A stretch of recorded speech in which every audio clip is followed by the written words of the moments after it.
Hai,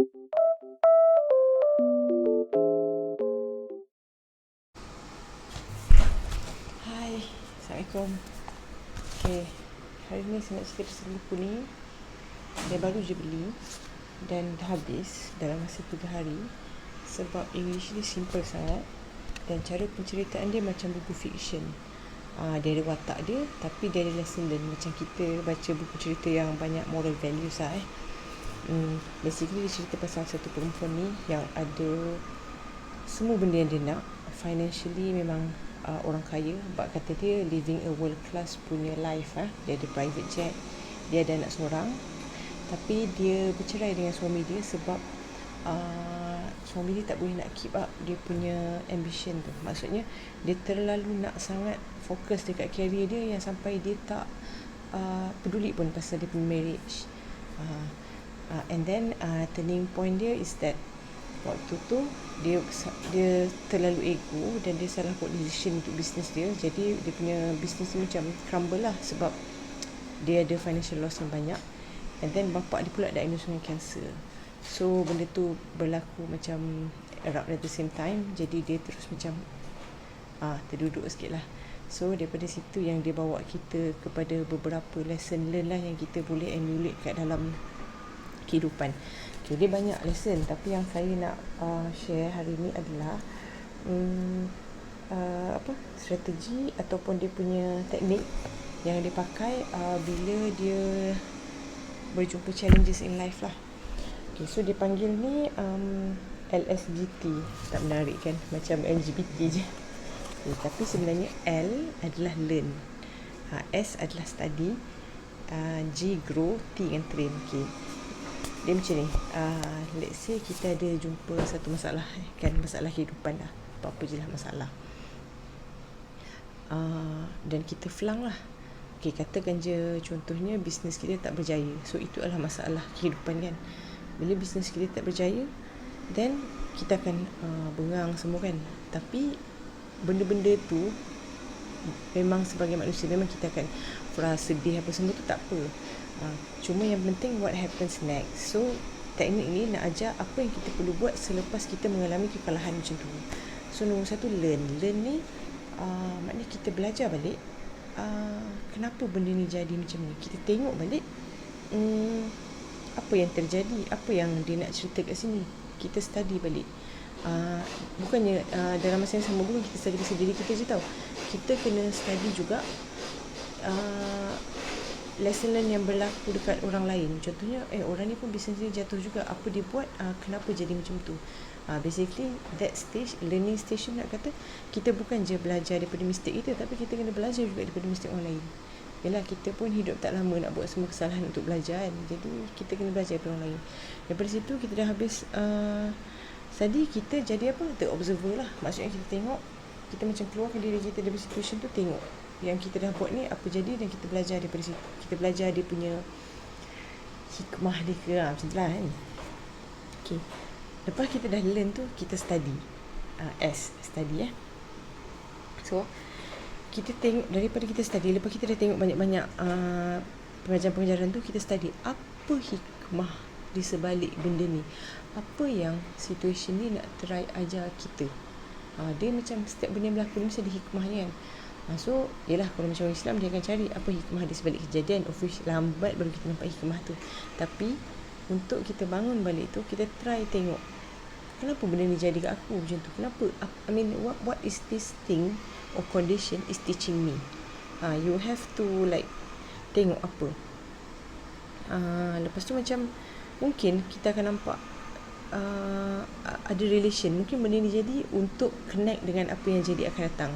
Mungkin experience yang kita nampak daripada sebelum ni adalah untuk prepare kita menghadapi benda ni. Dia macam benda-benda yang apa orang kata postmortem, macam postmortem. Sebab yang dia cakap sini, kesusahan yang kita nampak atau challenges yang kita hadapi ni, kita tak boleh take it as stumbling block tau. Macam jangan jadikan dia macam dah jadi, maksudnya it's not meant for me. Tak, kita kena treat dia sebagai it's a building block. Maknanya dia bukan nak keluarkan kita daripada bidang tu, dia nak bagi kita lebih hebat. Maknanya kalau kita ada macam main game kan, korang makin besar challenge, kita dapat overcome, kita akan dapat naik-naik grade.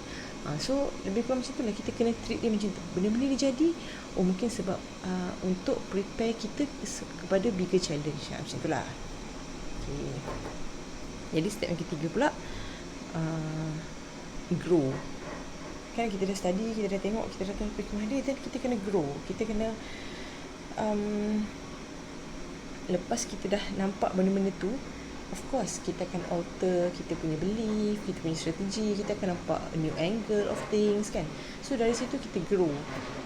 Kita tak boleh macam nak, maknanya kalau kita tak lepas level study tu, kita akan treat dia sebagai obstacle. So kita tak grow kalau kita treat dia sebagai obstacle. Jadi kita kena apa, dah lepas overcome that challenge tu,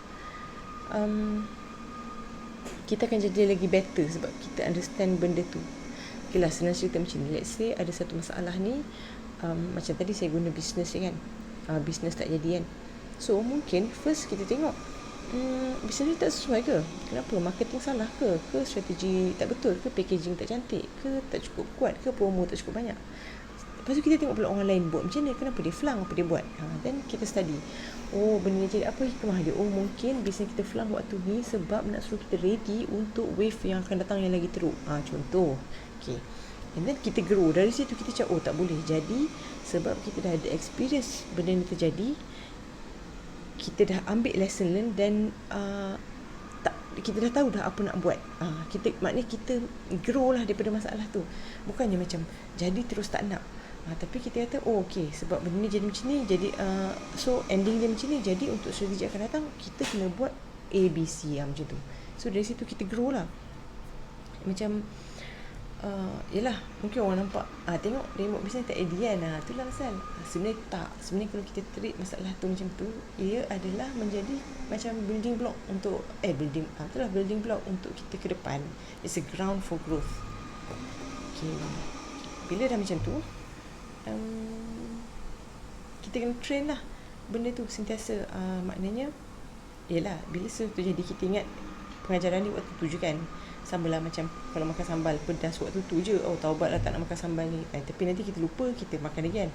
Jadi kita lesson learn ni kita tak nak lupa. So kita kena train every time nampak sambal, pedas, tak nak makan. Macam tu lah. So every time nampak benda-benda yang terjadi, kita cakap, tak boleh, kena buat macam ni. So kita kena train kita punya otak untuk nampak benda-benda macam ni. Lepas tu dia kata, yelah, if you have never fail, you will never grow. Itu maksud dia. Kalau kita tak pernah jatuh, kita takkan ke depan lah, sebab kita tak akan nampak benda-benda ni. Kalau kita tak pernah fail, kita tak nampak benda ni, tak nampak potensial jadi macam ni, potensial jadi macam tu. And then bila lagi banyak kita fail, sebab tu kita akan jadi master. Bukan master, kita akan jadi pro. Sebab kita dah lalu banyak sangat liku-liku yang macam, oh datang benda ni je, oh dah boleh settle. Datang benda ni dah tahu apa nak buat. Jadi macam ni dah boleh agak-agak, dah boleh. Itu yang jadi level pro. Okay, so itulah teknik yang saya nak share lah daripada buku ni. Dia ada lagi few teknik, tapi rasanya yang paling menarik yang macam tu lah. Sebab basically dia cerita balik macam mana perempuan ni bangun balik daripada bisnes, and then dia siap list balik apa failure dia buat yang buat dia jadi macam tu. Maknanya dia tengok balik, dia keluarkan diri dia daripada situasi tu, seolah-olah dia tengok daripada atas kenapa dia jadi macam tu. Jadi lepas tu dia gunalah teknik ni untuk step ni.